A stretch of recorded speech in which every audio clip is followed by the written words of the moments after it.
How do you do, y'all? Tables here. I wanted to do a breakdown of the currency for this league. I think we're sitting on about 13 EX, almost 4,000 chaos, and I just wanted to give a short little breakdown of kind of what I've done specifically to make my currency this league. And I do a lot. Like I do pretty much pretty much every mechanic. And I think we'll just start out with Betrayal because it's one of the easiest. My strategy with Betrayal is everyone goes in intervention. Unless I need white sockets and unless I need armor quality or unless I need to add a veiled mod, everyone goes in intervention besides It That Fled. It That Fled is tier 3 research, always. You go buy a tool breach stone, upgrade it to pure. It's a 50-60 chaos profit, just right off the top. Easy gravy, easy gravy. Jorgen tier 3, tier 1, 2, and 3 talismans at a rank 3 can also be very profitable, but it is a gamble. Your main guys that are extremely important to be an intervention. Torah has to be an intervention, in my opinion. The transportation is very much a gamble. Fortification is trash, and research can also be very, very good. Especially if you are very much into heist and you like leveling up gems, like rare gems, like very expensive gems, like Diversion Cyclone, for instance. Research can be really good for Torah. Divination card Scarab. Rank 3 Gravicius in Intervention is amazing. You can make extremely easy profit. Pretty much. I mean, other than It That Fled, I really, unless I need something specific like white sockets or weapon quality or a talisman or whatever, I generally put everyone in intervention because I do use a lot of scarabs to juice my maps, and I don't have to pay for it. I'll just use Betrayal, and so that essentially saves me money. And whatever else is extra, I sell off and I make profit. So that, in a nutshell, that's my strategy with Betrayal. And for me, this league, it's worked out very well, especially the talisman and the upgraded breach stones. The next thing that I would like to go over is heist. Heist, there are certain contracts that you want to do, and then there are certain contracts that you do not want to do. I generally do every single contract because I like doing blueprints. I love doing unusual gem grand heists. So I need a lot of markers for that. And so I do every single contract that I can get my hands on, regardless of whether it's demolition, lock picking, or the worst of the worst, trap disarmament, right? And if you're looking for just pure 100% profit, you're going to want to stick with currency and div cards, maybe some metamorph action for some catalysts, and perhaps a harbinger. But for the most part, you're going to stick with lock picking, you're going to stick with demolition and stuff like that. But my general strategy with heist is to level everyone up, get their foliage brooches according to I want to roll them in accordance to what they drop, right? So Karst has chance to duplicate currency. Um, anyone that's like let's see who's like Niles, he gets div cards. I want him to duplicate div cards. So I try to roll everyone in accordance to what shows up in their contracts. I think that's very important, and I think that adds up over time, to be honest. And it's important to get all these guys leveled up because then you can get the legendary contracts, and then you can fight the twins, and you just end up progressing even further, right? And then the more marks you make, the more unusual gems you can make, and you can make a ton of money. And heist doing grand heist, unusual gem blueprints, and that's essentially what I've done. I've probably made 10 EX just off unusual gem grand heists. Just doing them, right? Getting the really good gems or getting a really good drop within the grand heist. I really have no specific strategy. Is like, okay, only do lockpicking or only do lockpicking and demolition. No, I do the whole fucking thing. I do everything. I save everything and then I sell shit that I find in there. And that's for me, that works. I just sold a fucking Divergent Cyclone. It was like 3 EX, just pure gravy. It was wonderful. As far as delving goes, so for delving, I made it down to pretty much exactly 300, and then I went up. You want to be in a zone that you can farm efficiently, you know. You don't want to die a lot because you're just going to waste sulfite. And you're going to want to go horizontal, right? So if there's a cold node or a fire node, I generally don't go with currency nodes. I have found them not to be very profitable. I will do just contains items, but generally I focus on fire, cold. I focus on minion and aura. I focus on gems to try and get an enlighten, like this one right here. And we always focus fossil nodes, always, because you do have a chance to get faceted fossils. And obviously, Azurite, upgrade your, make sure to upgrade your flares, so that you have a much easier time. I'm not going to go above 38,500 sulfite, just because I don't really see the point in doing so. What I do is I just stack a ton of fossils, right? I stack a ton of fossils. I sell my prime chaotic resonators. I'm always darting off the main path. I'm checking every single crevice. Because there is always a chance to get a resonator stash and get a prime chaotic. 45 chaos, boom. Faceted fossils, 40C. Your lunescent, your pristines, your corrodeds, like especially your bounds. I mean, they sell for a lot of chaos. I remember the first time I did it this league, I saved up enough. I made 2.5 EX just selling fossils and prime chaotics. It was nuts. So that's my general strategy with delving. Nothing too crazy. Just follow the path. Do your work.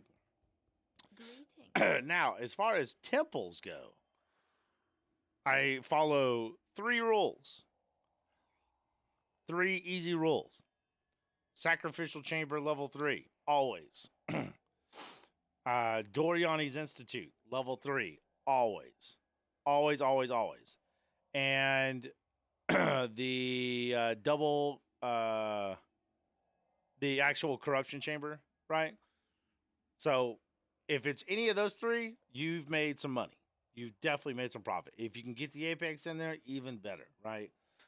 Doriani's Institute for gems sells for about 90K, or 90C, a double corruption chamber sells for about an EX. Both of those together in the same mount, about 1.9 EX, maybe 2 EX, depending on what else is in there. Sacrificial chambers probably sell for around 50-60C. And so that is my only goal with Atsuatl. I don't care about any other room. Nothing else matters. It's Doriani's Institute, double corruption tier 3, or sacrifice a unique tier 3.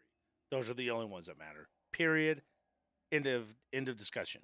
If you can do that, you can sell them on the Trove Discord through Path of Exile on the Path of Exile trading Discord, the Trove. And I've made a lot of profit off that, hands down. As far as Einhorn goes, I just do beasts, right? Sell the split beast. You can go to POE Ninja and see which beasts are selling the most. It's pretty much RNG. If you get it, you get it. Sell it. If you don't, well, keep trying. That's pretty much all I can tell you. What else do we have? We did Heist. Let's check out the map device, shall we? I generally run Legion. I don't run Blight. Blight's not really worth it. It's certainly not worth a chaos, not even in a T16 map. I generally don't run these straight up. I do harvest, and I get these infused ones. This is what I always do, and if I need to start juicing maps, these are what I run. I typically run maybe a couple of fragments and a couple of scarabs, or 4 different scarabs. I don't do Zana. I do Temple, I do Einhart, and I do Immortal Syndicate. And when I need Sulfite, I either juice up a map with fragments and run a mission, or I run with a polished, gilded, or winged Sulfite Scarab, and just do that a few times, maybe 2 or 3 times, maybe just 2 if it's a winged one. And I have enough to essentially start delving again. As far as my maps go, I haven't got these fully rolled exactly how I want them, but I am very much focusing Valdos on Harbinger and Sulfite. So generally, when I do need Sulfite, I always do my maps in Valdos. Always. I always run a Harbinger Breach Scare, or a Harbinger Scarab when I'm doing Valdos. Very important. I've made a lot of money off Valdos. I'm doing Grove's Call. I'm doing Harvest for Hamlet, as well as Immortal Syndicate, which is huge for the Betrayal system. And then, obviously you would want, you would want one of these watch stuns, right? You would want as many June as possible. So you could just start, like, essentially force feeding yourself June missions. I do Legion and Beyond. I got rid of the Torn Veil because the bosses were just spawning too much, and they're honestly fucking annoying. And to be frank, they don't really drop shit. They're there to just annoy the shit out of you and make your map just stupidly dumb and annoying. And so I just fucking got rid of it, and now we're just doing full on Legion. Really good one. Glenitch is really good for money, especially if you're really into 5-way and farming certain jewels. Hamlet's the way to go, which is why I do that. Lyra, I do a lot of Smuggler's Cash stuff, and I do Breach. So because I want tier 3 It That Fled, whatever Breach stones I make out of here, I upgrade them in Betrayal. And as you can see, it all just kind of morphs and comes together, and it's just all a lovely, happy, money-making family tree. It's amazing. Lear is also really good for smuggler stuff for Heist, which feeds into my unusual gem blueprints. And yeah, that's it. That's all I do. That's my strategy. You know how much investment it takes? Fucking zero investment. The only investment is your time. That's it. If you can invest your time, your spare time, that is, then you're good to go, right? Also, I'm always seeking prophecies. Always. I don't care what it is. I will seek a fucking prophecy. And if it's trash, I'll fucking seek another one. Right? I got just a fucking shitload of stuff that just is worthless that I don't really want to do. Right? But a lot of people seem to forget. Like, there's some decent stuff from Navali, right? You got Twins, which is worth like 40 C. Twice Enchanted. Maybe you want to start doing a little bit of helm enchantment farming, right? At a lab, then you're gonna set yourself up nice, right? Harvest is huge. That's why I have it in Haywork Hamlet, right? Because you have a ton of things that will sell. There are some harvest stuff that changes influence that sells for like 12 EX on the Trove. It's crazy. There's a lot of gambling. There's a lot of augmentation that you can get within Harvest that can make you a lot of money. Now, Harvest will make you money if you're willing to go to a third-party source, right? These kind of things you can't trade on the POE website. You got to go to the Trove Discord, right? And I'll leave a link down in the description. I'll put a link to the Discord so you guys can know. But Harvest is much more of a proactive money-making strategy, and I definitely take advantage of it. There are some things that are very expensive, and you can make a lot of money. doing harvest. So I think that personally, if you're not going harvest in Haywark Hamlet, you're kind of fucking up, right? Essences are good, but they're not top tier. Ritual altars are good, not top tier. Same with metamorphs; they're kind of dookie. They're good for consistent money, but they're not going to make you rich, right? You're not going to be getting 50 to 100 exalts within the first month. Right. And I know you guys are like, well, Path of Math makes like, 50 EX in 3 days. Well, fuck. I don't know what to tell you, bro. Good for him.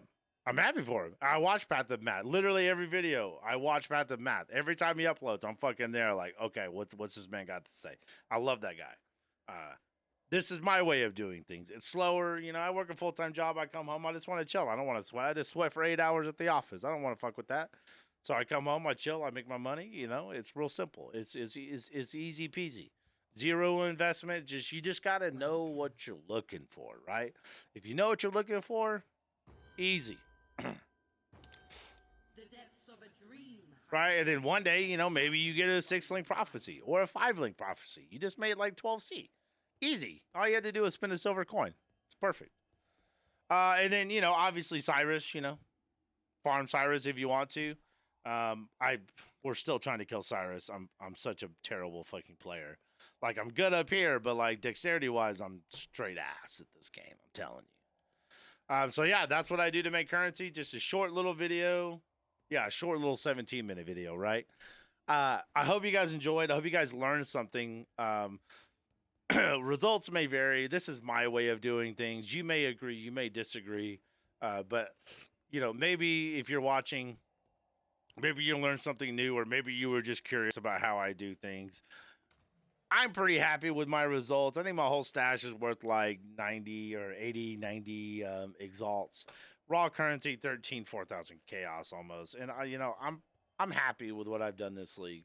And we're going to make a really badass build once I'm done with this one with all that currency. So you guys stay tuned for that. We'll be putting out more videos here pretty soon. If you liked what you saw here today, please remember to hit the like and subscribe, all that good stuff. Thanks for getting me to 300, y'all. Appreciate you. We're getting to 1K come hell or high water. And yeah, y'all be good. All right. I'll talk to you guys very soon. Take care of yourselves.